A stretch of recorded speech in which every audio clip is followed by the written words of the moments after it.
मुकेश सहनी जिंदाबाद, मुकेश सहनी जिंदाबाद। भिखारी सहनी जी औराई से यहाँ पर उपस्थित है। पप्पू सहनी मुखिया जी, रामनाथ सहनी जी मुखिया जी, राकेश सहनी जी, कमलेश सहनी जी, रोहित सहनी जी, जिंदाबाद, वीआईपी पार्टी जिंदाबाद, वीआईपी पार्टी जिंदाबाद।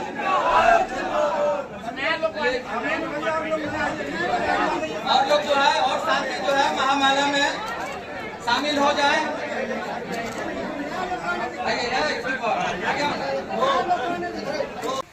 मीडिया के साथी सभी को सन ऑफ मोहल्ला मुकेश सहनी की ओर से नमस्कार प्रणाम साथियों। और आज मोतिहारी से बहुत सारे दर्जनों लोग यहाँ पर चल के आए। अमित दुबे जी के बहुत ही अच्छा लगा और इन्होंने खुशी जाहिर किया कि टीवी पे आप अलग दिखते हैं और आप का विचार बहुत ही अच्छा है। मैं चाहता हूं कि आपसे जुड़े। तो 10 दिन पहले हमें पर्सनली मिले और आज पार्टी ज्वाइन किए। अमित दुबे जी को विशेष तौर पे धन्यवाद देता हूँ, बहुत बहुत धन्यवाद। साथियों, संकल्प लेके निकले हैं। अधिकार अगर चाहिए तो सरकार बनाना पड़ेगा साथियों। और आप सबके सहयोग से पिछले 10 सालों से मैं संघर्ष कर रहा हूं और आप लोगों का भरपूर सहयोग मिला है और उसी के दम पर आज इस मुकाम तक हम लोग पहुंचे हुए हैं साथियों। इस मुकाम तक पहुंचे हैं। कल तक ये निषाद समाज को कोई जानता नहीं था, पहचानता नहीं था। अगर पूरे बिहार में अगर थोड़ा बहुत अगर निषाद समाज को लोग जानते थे तो सिर्फ मुजफ्फरपुर जिला में ही लोग जानते थे। पूरे बिहार में लोग नहीं जानते थे कि निषाद समाज क्या चीज है। लेकिन आज पूरे बिहार ही नहीं, पूरे देश में अगर जानने लगे हैं तो सिर्फ मुकेश सहनी का योगदान नहीं है साथियों, सिर्फ मुकेश सहनी का योगदान नहीं है। इस मुकाम तक आने के लिए पूरे बिहार का एक एक निषाद मजबूती से वीआईपी पार्टी और निषाद विकास संघ के साथ खड़ा हुआ। इसके दम पर आज हम यहाँ पे पहुंचे हैं साथियों, उसके दम पर पहुंचे हैं।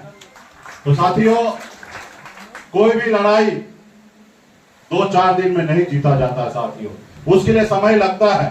सिर्फ जरूरी है कि आप अपने कर्तव्य के साथ मजबूती से उस रास्ते पे चलिए साथियों, उस रास्ते पे चलिए। ये देश पहले गुलाम था, पहले इस पे राजा महाराजा का शासन हुआ करता था, लोग तो गुलाम बना के रखा था। क्यों कर रहा है? उसके बाद मुगल आए, वो भी इस देश पे राज किए। उसके बाद अंग्रेज आए, वो भी आपके देश में राज कर रहा था, आपको गुलाम बना के रखा था।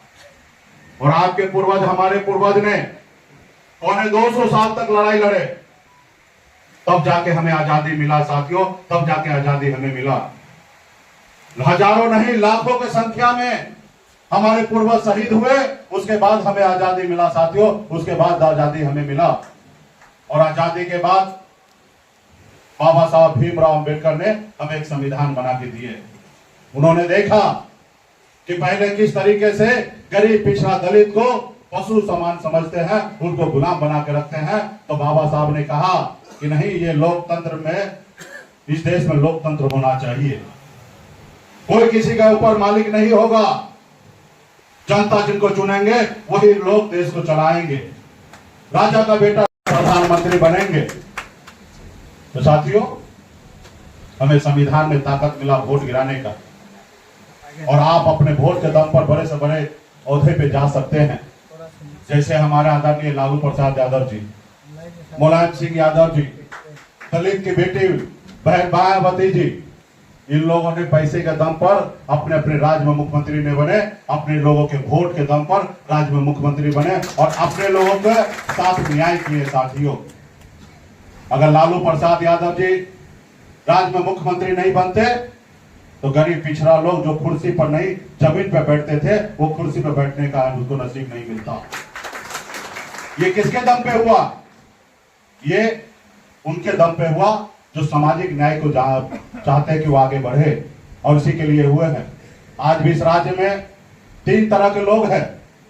एक वो लोग हैं जो आपको गुलाम बनाना चाहता है साथियों, एक वो लोग है वो नहीं चाहता है कि गरीब पिछड़ा दलित का बेटा सर उठा के जिए, वो गुलाम बनाना चाहता है।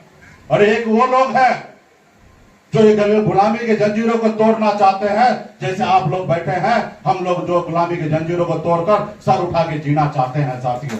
और एक वो लोग हैं जो न्यूट्रल हैं, जिनको कोई लेना देना नहीं है, उनके घर में अच्छे संपत्ति है, अच्छे घर में गाड़ी है, और वो अपने आप को जिंदगी जी रहे हैं, उनको कोई लेना देना नहीं है। तो इसलिए साथियों, आप वो लोग हैं जो गुलामी को जंजीरों को तोड़ना चाहते हैं। तो इसलिए साथियों, इस देश में अपने वोट की ताकत को समझिए। आज पिछले 10 सालों में हम लोगों ने इस मुकाम तक पहुंचे हैं, ये अपने वोट के दम पे हम पहुंचे हैं साथियों। तो इसलिए तमाम हमारे पार्टी के नेतागण से ये जो कार्यक्रम चल रहा है रात्रि विश्राम, यहाँ पे भाषण दे, जब दिल्ली में आरक्षण एससी का तो बिहार में क्यों नहीं? जब देश एक है, संविधान एक है, तो फिर हमारे साथ भेदभाव क्यों? इसलिए 10 सालों से आज हम लड़ाई लड़ रहे हैं। 4 साल तक तो मैं लड़ाई लड़ते रहा और सभी नेता के पीछे घूमते रहा कि सर हमारा ये काम कर दीजिए। और सभी नेता ने, देश के बड़े से बड़े नेता, चाहे वो मोदी जी हो या हमारे गृह मंत्री अमित शाह जी हो या तमाम बड़े नेता जो भी है, सभी लोगों ने हमसे वादा किया कि सैनी जी अभी हमको मदद कीजिए, आगे हम आपकी मदद करेंगे। और हमसे मदद लेने के बाद फिर वो सत्ता में आने के बाद भूल जाते हैं कि मुकेश सहनी का भी कोई समस्या है। और ये करते करते मैंने 4 साल बिताया। उसके बाद मैंने समझा कि बाबा साहब का जो ताकत है, जो आज वो मंत्री बने हैं, वो पावर में है, उस पावर में निषाद मल्ला का बेटा भी पहुंच सकता है, सिर्फ उस रास्ते पे चलने की आवश्यकता है। फिर मैंने 2018 में हमने पार्टी बनाया, और 2018 में पार्टी बनाया और 2020 में हमने गठबंधन किया। हमने तो 19 में भी गठबंधन किया, लेकिन हमें सफलता हासिल नहीं हुआ। 2020 में हमने गठबंधन किया और आप लोगों के सहयोग से पहली बार हमने 4 विधायक बनाने का काम किया साथियों। 4 विधायक बनाने का काम किया और बिहार को बताया कि निषाद मल्ला का बेटा सिर्फ मछली नहीं मारता है, वो विधायक भी बना सकता है और राज्य में नेतृत्व भी कर सकता है। ये हमने बताया साथियों, हमने बताने का काम किया। आप सबको पता है सरकार का उस समय में बहुमत किस तरीके से था। अगर हमारे 4 विधायक का समर्थन नहीं प्राप्त होता तो आज नीतीश कुमार उस समय में बिहार का मुख्यमंत्री नहीं बनता। हम जिनको चाहते वो बिहार के मुख्यमंत्री बनते। ये हमारे पास ताकत था साथियों। और उस सरकार में हम मंत्री बने, किसी के मेहरबानी से नहीं बने, अपने दम पर आप लोगों के सहयोग से हम बिहार में मंत्री बने